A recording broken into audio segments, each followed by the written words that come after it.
आप अगर एक लड़की हैं और आप अगर किसी से प्यार करती हैं तो आपको जीवन में बहुत सावधान रहने की ज़रूरत है। जी हाँ, हम आपसे ये बात इसलिए कर रहे हैं क्योंकि आज सहरसा जिला में एक बहुत ही बेरहम घटना घटी है जिसमें एक लड़की का इतना निर्मम रूप से खात्मा किया गया है, जिसके बारे में व्याख्या करना, जिसके बारे में बताना संभव नहीं है। आपको हम उनकी तस्वीर दिखाएंगे, थंबनेल में उनकी तस्वीर लगाएंगे। आप देखिएगा कि क्या कोई आज के समय में या किसी भी समय में किसी एक लड़की का इतने बेरहम और बेदर्द रूप से खात्मा कर सकता है। जिस लड़के से वो प्यार करती थी, जिस लड़के पे प्यार के भरोसे से अपनी पति को छोड़ करके आ गई थी उससे शादी करने के लिए, वो लड़का लगातार उनसे फ़ोन में कांटेक्ट में रहता है, उसको बरगलाते रहता है, तरह तरह की बात सिखाते रहता है कि तुम आओ, हम तुमसे शादी करेंगे। तरह तरह के वादे किए जाते हैं जिसके कारण वो लड़की वापस आती है। बहुत सारी घटना इस बीच में घटी है जो उनके परिजन से हम आपको सुनवाएंगे, और इसका अंजाम इतना भयानक और इतना दर्दनाक होता है। आपको बताना चाहेंगे कि वो लड़की जब घर से जा रही थी तो वो अपने साथ गहने जेवर वगैरह लेकर के गई थी। उनके परिजनों का कहना है कि उसका जितना भी जेवर था सारा कुछ वो लेकर के घर से बाहर गई थी, उस लड़के से मिली। उसका छोटा भाई उसके साथ घर से बाहर निकला था क्योंकि वो कॉलेज का बहाना बना करके घर से निकली थी। उसका भाई भी उसके साथ गया था, लेकिन अपने भाई को चकमा दे करके 5 मिनट में वो कहीं गायब हो जाती है। और उसके 2 दिनों के बाद उसका जो बॉडी है एक इतनी संदिग्ध अवस्था में प्राप्त होता है नहर के किनारे कि उस बॉडी को देख करके पहचान पाना इतना मुश्किल हो जाता है कि उनके पति इनकार करते हैं कि ये मेरी पत्नी की बॉडी है। लेकिन जिस पिता ने उनको जन्म दिया है, जिसमें वो अपना पूरा बचपन गुजारी है, वो परिवार कैसे उस बॉडी को नहीं पहचान पाएगा। उसके पिता देखते ही साथ पहचान जाते हैं कि ये हमारी ही बेटी है, जबकि बॉडी की दुर्दशा कर दी गई थी। उसका गर्दन मचोड़ के तोड़ दिया गया था, उसके चेहरे पे तेजाब फेंक दिया गया था। आप जब उस तस्वीर को देखिएगा, आप विश्वास मानिए नग्न आंखों से वो तस्वीर देखना संभव नहीं है, लेकिन फिर भी हम तस्वीर लगाएंगे, आप जरूर देखिएगा उसको। यहाँ पे उनके परिजन वगैरह मौजूद हैं, उनसे बात करवाते हैं, सुनवाते हैं ये घटना क्यों हुई, कैसे हुई, क्या है इसके पीछे कारण। फिलहाल उनका छोटा भाई यहाँ पे मौजूद है, सबसे पहले उससे आपको बात करवाते हैं, उससे सुनवाते हैं कि आखिर कब उनकी दीदी उनसे अलग हुई थी।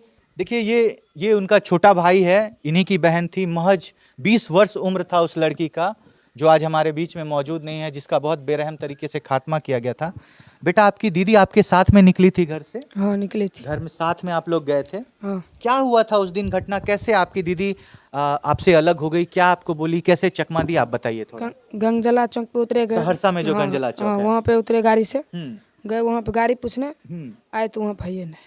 मतलब आप कितना दूर गए होंगे, मतलब कितने? यहाँ से वो छोटा दूर गाछ वहाँ बस थोड़ा ही दूर, मतलब 10 मीटर 15 मीटर गए होंगे। वहां से वापस आते हैं, आपकी दीदी मौजूद नहीं है। आप लोग को क्या लगता है बेटा कि वो प्लानिंग करके गई थी कि ऐसे करके हम निकल जाएंगे, फरार हो जाएंगे, ऐसा लगता है आप लोगों को? ऐसा ही लगता है। हाँ। अच्छा, रास्ते में जब आप जा रहे थे, आपकी दीदी को किसी का फोन आया था?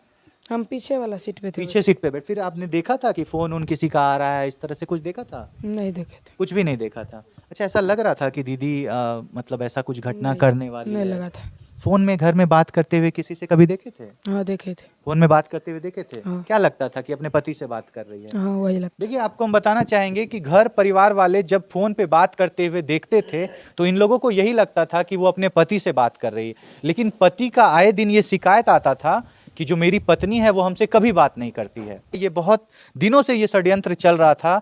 आखिरकार जब वो लड़की उस लड़के से शादी करने के लिए पूरी तरह से तैयार हो गई तो उस लड़के ने इस लड़की को इसलिए खत्म कर दिया क्योंकि वो इससे शादी नहीं करना चाहता था।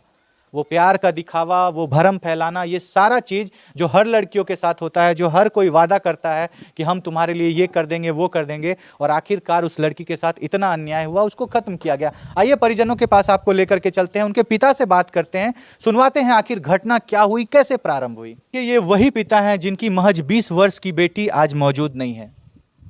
महज 1 वर्ष पूर्व अपने बेटी का इन्होंने विवाह किया था। होली में उसका विदाई होना था, वो अपने घर जाने वाली थी, लेकिन विदाई से 1 दिन पूर्व वो अपने घर से फरार हो जाती है, उसी लड़के के बहकावे में जिस लड़के ने आज इतनी बेरहम तरीके से उसका खात्मा कर दिया है। आइए पिता से आपको जानकारी दिलवाते हैं। सर, जब आपकी बेटी की बॉडी मिली, आपने वो बॉडी देखी थी? बॉडी को देखते ही हम पहचान गए को मेरी लड़की है। सर आप रोइए मत। सर आप शांत हो जाइए, आप शांत हो जाइए। सर आप शांत हो जाइए प्लीज़। सर आप शांत हो जाइए। देखिए हमारा काम है ऐसे स्थिति में परिजन से इस तरह का सवाल करते हैं, चूँकि हमारा काम है इसलिए हमको करना पड़ता है। हम समझ सकते हैं अभी इनके ऊपर क्या बीत रही होगी। आप सोचिए जिस बच्ची को इन्होंने अपने उंगली पकड़ के चलना सिखाया था, पाला था, पोसा था, इतना प्यार किया था, उस बच्ची का जब, उस लड़की का जब शरीर ये अपने हाथों में उसको मुखाग्नि दे रहे होंगे, इस पिता पे क्या बीत रही होगी, इसका बयां करना, इसका व्याख्या करना किसी के लिए संभव नहीं है। सर उस बॉडी के बारे में हम आपसे इसलिए पूछ रहे हैं ताकि हम इसकी गहराइयों तक जा सकें। उसके शरीर को देख करके आपको क्या लग रहा था कि इसको बहुत बेरहम तरीके से खत्म किया गया है? उसको इतना बेरहम से मारा है, एक इंसान इस तरह कभी नहीं कर सकता। और उस लड़के ने ऐसा किया है जिसपे वो दुनिया में सबसे अधिक भरोसा करती थी, प्यार करती थी, अपने पति को छोड़ करके आ गई थी उससे शादी करने। हाँ, वही लड़का है। हाँ। ये लड़का काफी दिनों से षड्यंत्र कर रहा था इस तरह की घटना को अंजाम देने के लिए। करीब 1 साल से इस तरह 1 साल जब उनकी शादी हुई थी तभी वो लौट करके अपने घर वापस आ गई थी, शादी के कुछ दिनों के बाद ही आ गई थी। और जब वहां जाने के बारे में बात करते थे या उनके पति से आप बात करने के बारे में बोलते थे, जो उनके पति शिकायत किया करते थे, तो क्या बोलती थी आप? वो वहाँ नहीं जाना चाहती थी। वहाँ नहीं जाना चाहती थी। और आपको क्या बोलती थी जब आप बोलते थे कि क्यों अपने पति से बात नहीं करती हो? तो बात करते हैं, क्या करें, काम छोड़ करके उसी से बात करते रहे। लेकिन आप ही की बेटी थी जी। आपको क्या लगता है कि उसी लड़के ने इस तरह की घटना की है? हाँ। अच्छा, आपने कभी अपनी बेटी को देखा था कि किसी दूसरे, मतलब फोन में बात करते हुए, अक्सर फोन में बात करते रहती थी, आपने देखा था ऐसा? तो सुनते थे सिर्फ। आप सुनते थे कि हाँ फोन में बात कर रही है, लेकिन ससुराल पक्ष से ये हमेशा से आता था बयान कि मेरे से बात नहीं करती है, उनका पति कंप्लेन करते थे। हाँ, ये बात। आप कभी समझाने का कोशिश नहीं किए चाची कि तुम अपने पति से बात नहीं करती हो तो किससे बात करती हो? वो नहीं बोलते थे कि बात क्यों नहीं करती है, ये सब। हाँ, आप बोलते थे अपनी बेटी हाँ, को? समझाते थे। हाँ, ऐसे ऐसे बात। नहीं मानती थी आपका बात? हाँ? वो क्या बोलती थी, हम किससे बात करते हैं? मैं बोलती थी हम करते हैं बात। बोलती थी हम अपने पति से ही बात हाँ, करते उसे हैं। करते हैं, तब किससे बात करेंगे? बोलती थी उससे ही करते, नहीं तो किससे बात करेंगे? तो किससे बात करेंगे? आप लोग पहले से जानते थे उस लड़के को, जो सुशांत जिसका नाम आ रहा है अभी? उसको नहीं पहचानते थे, नहीं जानते हैं। उसको नहीं पहचानते थे? हम नहीं देखे। उसके बारे में कभी कोई आपके मन में कभी कोई शक, संशय कुछ नहीं था? हाँ? जी नहीं। आपको कभी लगा था चाची कि आपकी बेटी घर से भाग सकती है किसी के लिए? कभी नहीं लग रहा था। कभी नहीं लगा था ऐसा? आप देख सकते हैं माता जी का हालत इतना ख़राब है, ये बोलने की स्थिति में नहीं है। आप सोचिए किसी की 2 दिन पहले किसी बेटी का खात्मा हो गया, हम क्या सवाल करें, इनसे क्या पूछें? आप देख सकते हैं, आप क्या बताएं, देखिए माता जी रोने लगी। हम क्या इनसे सवाल करें, क्या पूछें? हमारा काम है, ऐसे हालात में हमको पहुंच करके इस तरह का सवाल जवाब करना पड़ता है। आप चिंता मत करिए, जो भी ये घटना किया है आप विश्वास रखिए उसको हम लोग सज़ा दिलवाएंगे। आप प्लीज़ रोइए मत, आप शांत हो जाइए, आप शांत हो जाइए, प्लीज़ शांत हो जाइए।